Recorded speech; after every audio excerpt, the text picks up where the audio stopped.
పూర్తి నాన్ చూడండి ప్యూర్గా నేర్చుకుంటారు. వెంకటేశ్వర చూపించి వ్యాపారం చేస్తున్నాడు. అక్కడ హోటల్లో పిల్లలు పెడితే కూడా మొత్తం నాన్ వెజ్ స్మెల్ వస్తుంది కదా, కానీ వెంకటేశ్వర ఆర్డర్ ఇస్తాడు, సెట్ చేస్తాడు. ఓం నమో వెంకటేశాయ. ఈరోజు తిరుమల పవిత్ర పుణ్యక్షేత్రంలో ఇలాంటివి ఒక దాని మీద కంప్లైంట్ చేస్తామని కూడా కళ్ళలో కూడా అనుకోవడం మనం. అలాంటి ఇష్యూ ఈరోజు జరిగింది. ఇప్పుడే TTD additional EO Venkaiah Chowdary గారిని కలిసి ఒక వినతి పత్రం ఇచ్చాం. అది ఏమంటే మీకు అంతా కూడా షేర్ చేశాం ఒక వీడియో. వెంకటేశ్వర స్వామి గుడి గర్భగుడి సెట్ ఎలా అంటే గుడి ఎలా ఉంటుందో ఆ గుడిని అలానే సెట్ వేసేస్తారు. జై విజయ, బంగారు ఆకిలి, రాములవారి పడి, కులశేఖర్ పడి పెట్టి ఒక అతను సెట్ వేశారు. అంటే సౌండ్ పెట్టద్దు.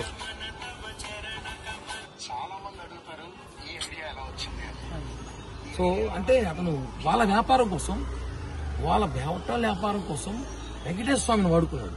వెంకటేశ్వర స్వామి సెట్, జై విజయ సెట్ నుంచి లోపల వెంకటేశ్వర ఊరుకు వేసుకొని అక్కడ ఇంకా దారుణ విషయం అంటే నాన్ వెజ్ సర్వీస్ చేస్తున్నారు. చాలా బాధాకర విషయం.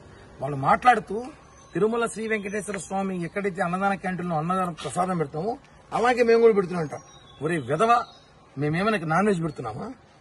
మేము ప్యూర్ వెజిటేరియన్ భక్తులకు పెడుతుంటే అతను బుద్ధుందా, అసలు బుర్రుందా లేదా ఏమనుకుంటున్నారు?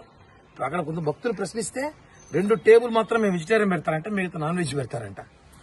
అంటే విధవలు కనిపిస్తారు మీకు అందరికీ. వెంకటేశ్వర భక్తులు అంటే ఆడుకుంటారా? మొన్న ఏందో ఒకటి పాట పెట్టి సినిమా తీస్తాడు, నిన్న ఒకటేమో గేమ్ పెట్టి గేమ్ ఆడాడు, వెంకటేశ్వరంతో గేమ్లో డాలర్స్ వసూలు చేశాడు. ఈ రోజు హోటల్ పెడతారు. దీని మీద సీరియస్ యాక్షన్ తీసుకోకపోతే భవిష్యత్తులో క్లబ్బులు పబ్బులు కూడా పెడతారు వీళ్ళు వెంకటేశ్వరంతో. ఇది చాలా దారుణం. దీనిపైన టీటీడీ కూడా సీరియస్ గా యాక్షన్ తీసుకుంది. ఈవో గారు చెప్పారు ఇందాకే, స్పెషల్ వింగ్ ఒకటి ఏర్పాటు చేస్తున్నారంట ఈ సోషల్ మీడియా మీద ప్రత్యేకంగా. వాళ్ళ పని ఇదేమే ఉంటుంది. భవిష్యత్తులో ఇవన్నీ పునరుద్ధరణ కాకుండా చూడాల్సిన బాధ్యత టీటీడీకి ఉంది కాబట్టి వెంటనే రెస్పాండ్ అయ్యారు. వెంటనే సంబంధించిన అధికారులు ఎవరైతే ఫుడ్ కార్పొరేషన్ ఆఫీసులో ఉన్నారో వాళ్ళతో ఈవో గారు కూడా మాట్లాడుతున్నారు. ఖచ్చితంగా లైసెన్స్ రద్దు చేయిస్తాం, అవసరమైతే తొలగించాలా తప్ప రద్దు చేయిస్తామని చెప్పారు. నేను ఒక్కటే ఛాలెంజ్ చేస్తున్నా ఆ హోటల్ యాజమాని, రాయుడు హోటల్ యాజమాన్యానికి.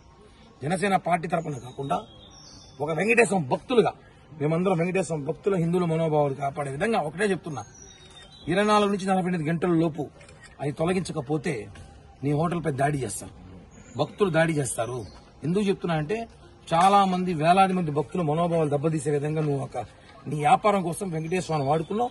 అవన్నీ కూడా ఎక్కడికి నుంచి కాదు, అమెరికా, యుఎస్, యూకే, జర్మనీ అక్కడి నుంచి వీడియోలు వచ్చాయి. వాళ్ళందరూ కంప్లైంట్ చేశారు. ఇది చూడండి, చాలా బాధగా ఉంది. జనసేన పార్టీ వాళ్ళ సనాతన ధర్మం కోసం పోరాడుతున్నారు, హిందువుల మతం కోసం పోరాడుతున్నారు.